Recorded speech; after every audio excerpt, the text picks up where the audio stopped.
Other than that, there's a lot of similarities between the two horns. Interesting. This, if I may, the ferrules on here are very short. This pipe is short.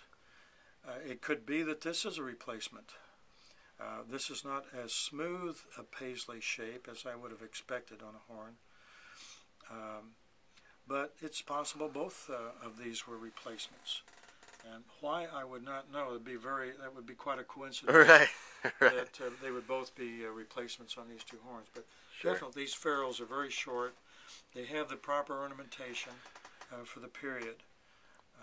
And the brace here is obviously original. This is not as smooth a paisley shape as I would have expected. But still, it's one would have to assume it's original unless. Be interesting, however, to compare this to the older Kruspes. And sure. I frankly don't remember from other Kruspes. This is not something that just pops right out at you. Right. Machines. Not one of the first things you look at for dating the horns. Well, after we've been here for a better part of an hour just evaluating the two horns here, and what I'm going to do now is pull out the first F slide, and if we just compare this, very similar, but just slightly. There's some subtle differences that you'll notice. So that can certainly say a lot as far as how one maker may have varied over the years from one shape to another, and say a lot about how things were handmade back then. You see the one on the left here looks a little bit more roundish. The one on the right is not quite so. So just really subtle things like that. But very cool, very cool. Another thing we noticed is on this horn, there's a lyre, and in fact, a contact point here from the branch to the bell. It's just soldered directly to the bell, and then you have the lyre. And then on Jerry's horn here, there's actually a brace, which does appear to be original, and no lyre, no evidence of a lyre holder. Just small differences like that. Could have been special ordered without it, or just not something that they did. Who knows? I'm guessing that the paddles. Oh, sure. Are different length. That's another good point. As you can see, your paddles are just a little bit longer. Right. And the sides here are a little straighter. Right. So. Right. In fact, that's another good observation. The shape of these paddles are certainly different. I don't know if that's going to be easy to see,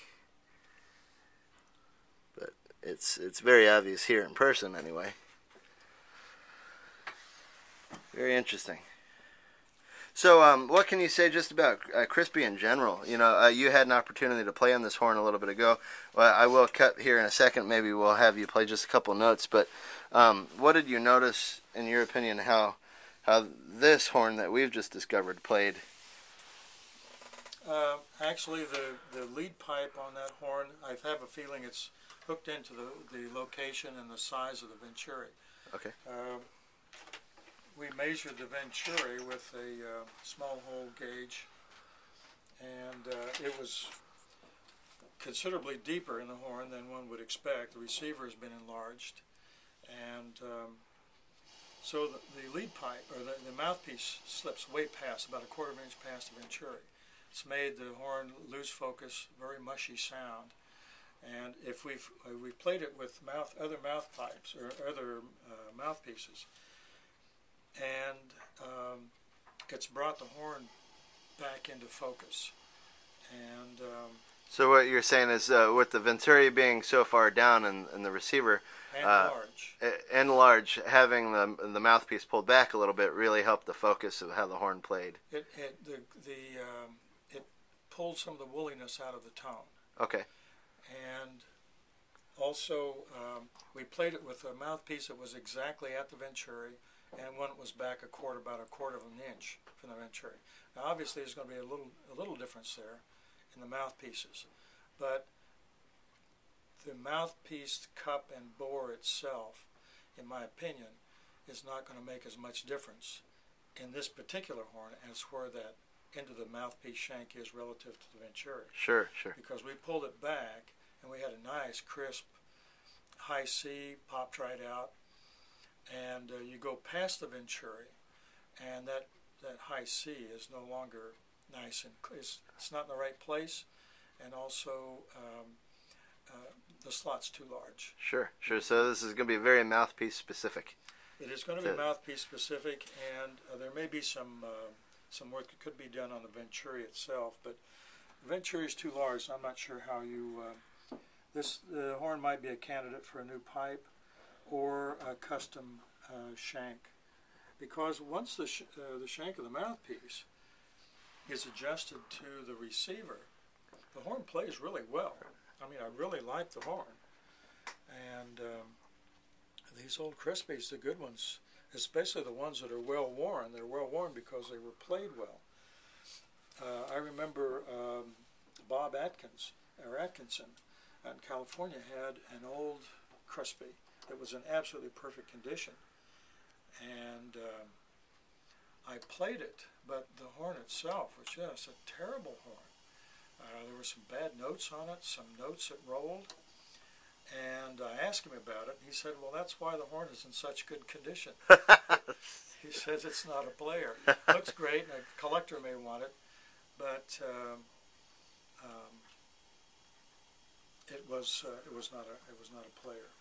So the patches on these old horns it's a good news, bad news. The bad news is it's a patch. The good news then is that the horn was probably such a good horn that it was played enough to wear the metal through. Sure. And I think we pointed out the crayons on your horn is a replacement, and I'm not sure why, because the edge of the bell does have a wire in it. It might be that the horn was getting weak and out of shape, and they just put the crayons on there to relieve the problem.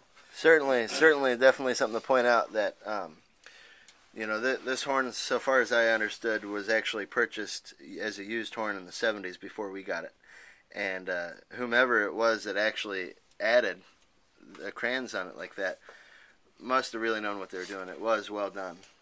So it kind of makes you wonder who it was actually that worked on this horn back then. There were some incredible craftsmen back in the 60s especially that did wonderful work. Another thing I should point out, which is interesting on these old horns, you can see how far this mute goes into this horn. It sticks out. Oh, sure. It sticks out. It may be hard to see, but against that background, but you can see the mute sticks out. Mm-hmm. The Horner model had a much bigger bell throat. Oh wow, yeah. So it's definitely it just disappears in that horn. Holy cow, that's. And that was one of the Anton Horner's modifications, is he enlarged the throat of the bell. Okay. Which is carried on into the 8D design. So you notice that right away, actually, as being a difference between the two horns, and which might indicate that this horn is a little bit older. Would there be a particular musician who would, really feel more comfortable with the smaller bell, or certain settings that would be an advantage to over the Horner model?